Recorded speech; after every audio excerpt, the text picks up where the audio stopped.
Olha, é bem difícil você nunca ter ouvido falar de Planeta dos Macacos. Seja do filme clássico, seja nova trilogia, ou até alguma referência que tenha aparecido em qualquer lugar por aí. Seu maníaco! Você a incendiou! É fato que a saga dos astronautas que encontram um planeta repleto de macacos acabou se tornando icônica e uma das sagas mais importantes do cinema. E é por isso que hoje, no meu canal de falar sobre filmes que eu tô assistindo, eu tô aqui pra falar sobre o primeiro filme da série Planeta dos Macacos. Mas enfim, o filme começa com a gente acompanhando o Coronel Taylor em uma expedição pro espaço que começou no ano de 1972. Só que por conta da velocidade da luz ali e nerdices de quem já assistiu Interestelar, eles já estavam no ano de 2673. A gente vê então ele se preparando pra hibernação, e é bem legal uma das falas dele dizendo que ele saiu da Terra no século 20, porque o século 20 já faz aí uns 25 anos. Já faz um bom tempo que a gente tá no século 21, e já que esse filme é de 68, é de se imaginar que algumas coisas um pouquinho velhas vão acontecer realmente nele. Nessa hora a gente também conhece o resto da tripulação, que são o Tenente Dodge, o Tenente Landon e a astronauta Stewart. O Taylor então acaba indo na NA e a gente tem uma puta intro muito longa que acaba com a nossa nave caindo em um planeta e pousando na água. Os tripulantes então acordam depois de ter hibernado agora nessa queda no planeta e acabam sentindo falta da astronauta Stewart, e eles então percebem que ela já tá muito morta, que é assim, F nos comentários, mano, isso aqui já não tem mais volta não. Inclusive o som da morte dela é horroroso, não sei por que botaram isso no filme. E ainda pra piorar a situação, como a nave caiu na água, ela começa a ser inundada, as portas não aguentam, começam a se romper, todo mundo fica desesperado ali naquela situação, até que o Tenente Dodge acaba testando a atmosfera do lugar, vendo que é segura, e os três então abandonam a nave pra ir explorar o planeta dos macacos. Não, pera, a gente não sabe o que é, mas pra explorar o planeta. E inclusive durante a hibernação é mostrado que ainda se passou muito mais tempo e que a gente já tava no ano de 3978. Muito tempo ali se passa, o Tenente Dodge acaba percebendo que aquele terreno é uma merda e que não tinha como plantar nada ali. E a nossa tropinha acaba fazendo uma puta de uma caminhada muito longa por todo aquele planeta pra tentar encontrar alguma forma de vida. Nesse meio tempo a gente até tem uma conversinha do Taylor com o London e que foda-se, porque justamente nessa hora o Dodge acaba avistando alguma coisa na distância. E quando os três vão juntos lá, eles acabam encontrando uma plantinha, e que eles inclusive matam a plantinha, mas beleza, porque como eles mesmos dizem, se tem uma planta aqui é porque tem mais vida aqui por perto. Ou seja, esse planeta que eles estavam tinha como ter vida e era potencialmente habitável. Depois de mais um tempo de caminhada, eles finalmente acabam encontrando um vale no deserto e vem uma galera crucificada nesse lugar.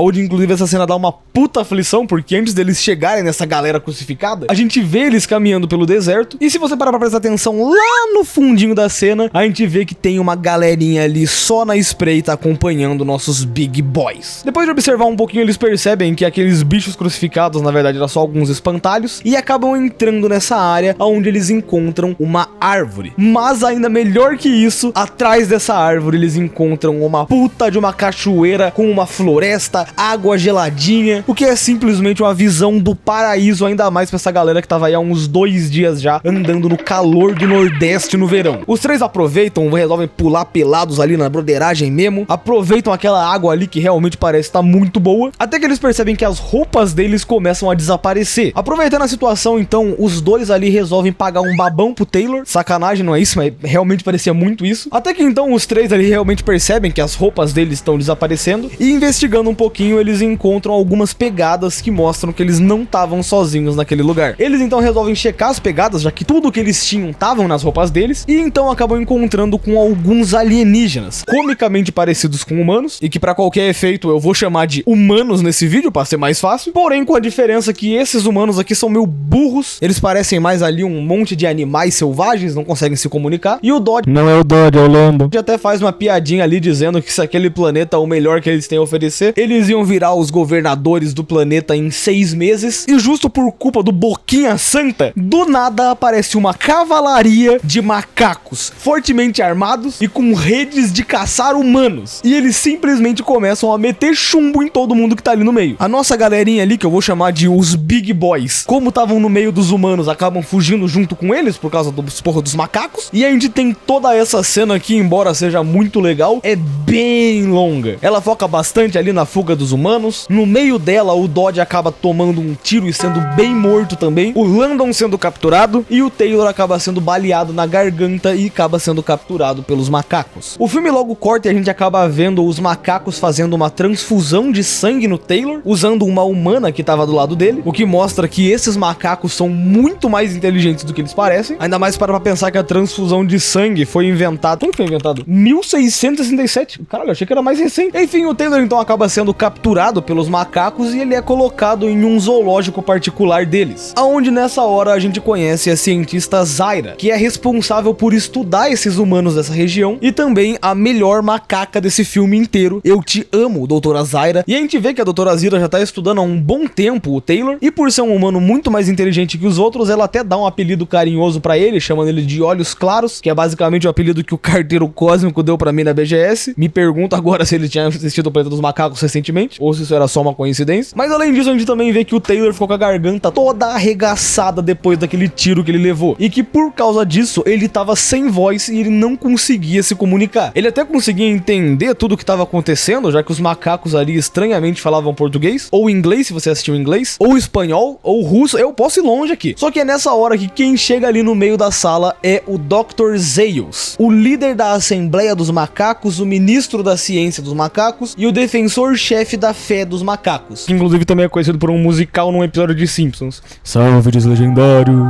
Dr. Zaius, Dr. Zaius.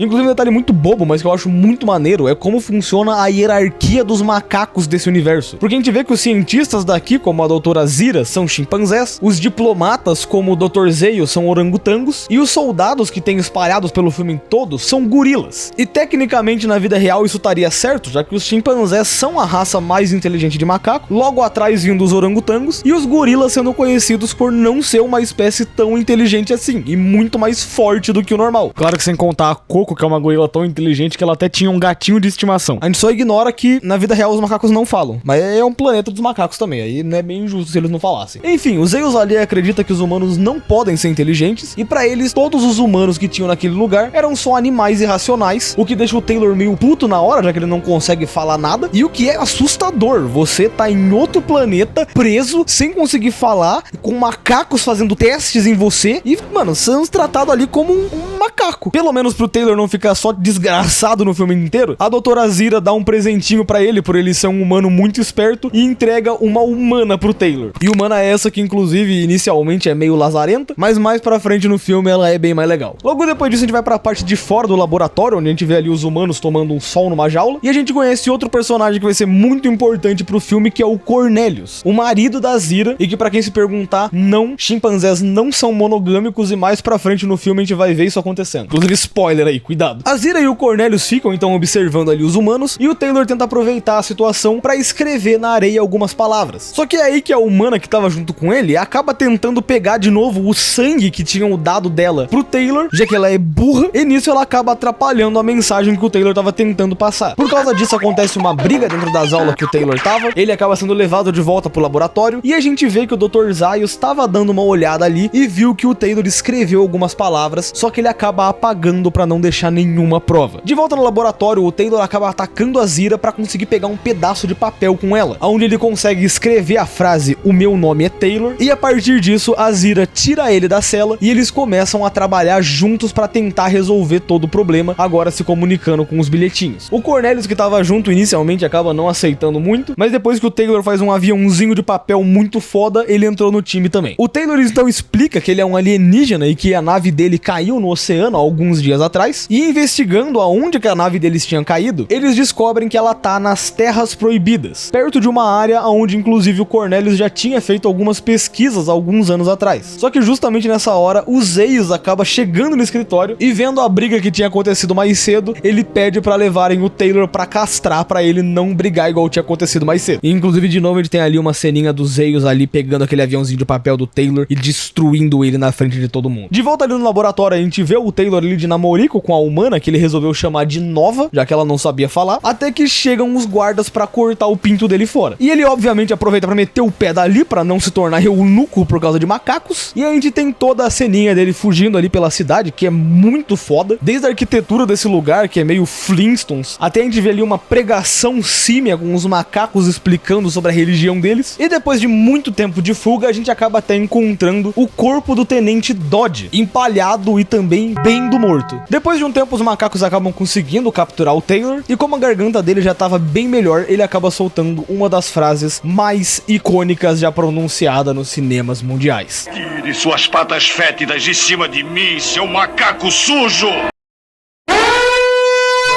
Logo depois disso, o Taylor de novo é preso e toda a sociedade dos macacos que tava ali acaba ficando em choque por eles verem um humano, que era pra ser um animal burro e irracional, simplesmente falando na frente deles. E é logo a partir disso que toda a desgraça começa em cima do Taylor. Os soldados acabam disparando um puta jato d'água pra cima dele, levam a fêmea humana dele e ele acaba sendo levado pra ser julgado, pelado por algum motivo, pelo Conselho dos Macacos. Nessa hora então a gente descobre um negócio bem legal, que toda a sociedade dos macacos é baseada nos grandes manuscritos sagrados, que dizem que Deus fez o macaco à sua imagem e semelhança, e que pra eles verem um humano falando é algo que vai contra toda a religião deles, o que até deixa os macacos do conselho igual aqueles macaquinhos tapando a boca lá, o nariz, o olho, eu não sei o nome disso aqui, mas é essa imagem aí. O Taylor então tenta explicar o lado dele, dizendo que ele veio de outro planeta, mas nenhum dos macacos ali parece acreditar. E é aí que depois de 1 hora de filme, que o Taylor lembra que ele não veio sozinho, e ele se pergunta aonde é que tava o Landon, que veio junto com ele. Ele então explica pros macacos que o Landon é um dos álibis deles e pede pra galera dos macacos tentar encontrar onde o Landon tava. Os macacos então acabam reunindo todos os humanos que tinham sido encontrados na mesma data do Taylor, e justamente lá no meio da galera a gente vê o Landon. Só que é nessa hora que a gente descobre que ele sofreu uma lobotomia e teve um pedaço do cérebro arrancado em uma cirurgia. Quem será que fez isso, hein? O Taylor então fica revoltado na situação e ele de novo é levado até a corte, onde ele é condenado a também ser lobotomizado se ele não quiser revelar a verdade da onde ele veio. E a gente também descobre que a Zira e o Cornelius vão ser julgados por heresia por culpa dele, já que um humano falando não era natural. A gente então volta até o laboratório, onde o Taylor tá todo lascado, e a gente vê outro macaco chegando e dizendo que agora o Taylor era propriedade do governo e que ele devia ser levado imediatamente até o zoológico de preservação ambiental. O guardinha que tava tomando conta do Taylor não acredita muito bem nessa história, e assim que ele se distrai um pouco, aquele macaco acaba atacando ele e a gente descobre que ele é sobrinho da Zira e que ele se chama Lucius, ou Lúcio, de acordo com a Wikipedia. Seguindo então o Lucius, o Taylor acaba se encontrando com o Cornelius e com a Zira, onde eles acabam pegando alguns cavalos e fugindo da cidade para não serem pegos. Eles então resolvem ir até a Zona Proibida para revisitar aquele lugar que o Cornelius tinha feito os estudos dele, onde inclusive o Taylor até raspa a barba lá, e a gente tem uma ceninha dos macacos dizendo que ele parece mais burro agora. De certo modo, você parece menos inteligente. E eles resolvem ir até o lugar dos estudos do Cornelius, até o momento em que o Zeus aparece de novo com uma frota de macacos pra prender todo mundo ali. Felizmente o Taylor consegue render ele de uma forma meio ridícula, já que tinham pelo menos uns 15 macacos fortemente armados mirando nele, mas no fim todo mundo acaba se rendendo ali, por causa que o Zeus era muito importante. E eles acabam até levando os Zeus pra dentro da caverna pra ver esses estudos. E lá o Cornelius consegue até mostrar o esqueleto de alguns humanos antigos, que o Zeus até não liga muito pra essas provas do que eles estão falando, até que o Cornelius mostra uma boneca humana, e que podia provar que os humanos antigamente eram tão inteligentes quanto os macacos, ou talvez até mais. O que de novo o Zeus não acredita, e fala que aquilo ali nada mais é do que uma grande baboseira, e que os três ali iam ter que voltar pra civilização pra ser julgados. Mas é aí que a Nova, que tava ali no cantinho, acaba brincando ali um pouco com a boneca e acaba apertando um botão que faz com que a boneca fale. Não provas. O que logo de início já deixa o Zeus totalmente paralisado, já que se a boneca fala, quer dizer que a teoria do Cornelius dos humanos inteligentes era verdadeira. Só que justamente nessa mesma hora, o Lucius acaba gritando que ele estava sendo atacado. E indo lá fora, a gente vê que a tropa do Zeus voltou, mas o Taylor só enfia a arma na bunda do Zeus e fala pra galera parar de atirar, senão ele ia matar ele ali mesmo. E justamente nessa hora, vendo que o Dr. Zeus não ia deixar ele em paz, ele resolve negociar pela vida dele. Então ele pede ali por algumas armas e uns suprimentos pra ele poder poder ir embora pela zona proibida, dizendo que ele até nunca mais ia voltar ali. E a gente tem até uma cena meio cruel ali do Taylor praticamente torturando o Dr. Zaius, amarrando ele ali pra ele ficar preso em cima de um pedaço de pau todo torto. Surpreendentemente o plano funciona e a cavalaria dos Zaius acaba voltando com os suprimentos que o Taylor pediu, e vendo que não tinha mais opção, ele resolve que ele ia embora, não antes, claro, de meter um beijão na Zira, bem na frente do Cornelius, que agora sim, de fato, realmente faz jus a esse nome, e inclusive sim, esse beijo é bizarro pra cacete, e não, ele não faz nenhum sentido, mas com isso, o Taylor e a Nova conseguem ir embora, e os Zaius até fala que eles vão se arrepender do que eles estão prestes a fazer. E é nessa hora que a Zira e o Cornelius descobrem que os Zaius já sabia que os humanos tinham sido inteligentes no passado, mas que de alguma forma eles se tornaram esses animais burros que a gente vê no filme. Só que para que ninguém soubesse a verdade, o Zaius explode a entrada da caverna e leva tanto a Zira, tanto o Cornelius para serem julgados por heresia, como um belíssimo filho de uma puta que ele é. E enquanto isso, o Taylor vai embora pela praia, tendo simplesmente mais uma das cenas mais icônicas do cinema, no momento onde o Taylor simplesmente encontra a Estátua da Liberdade. Estou na Terra. Os maníacos! Vocês explodiram tudo! Malditos sejam!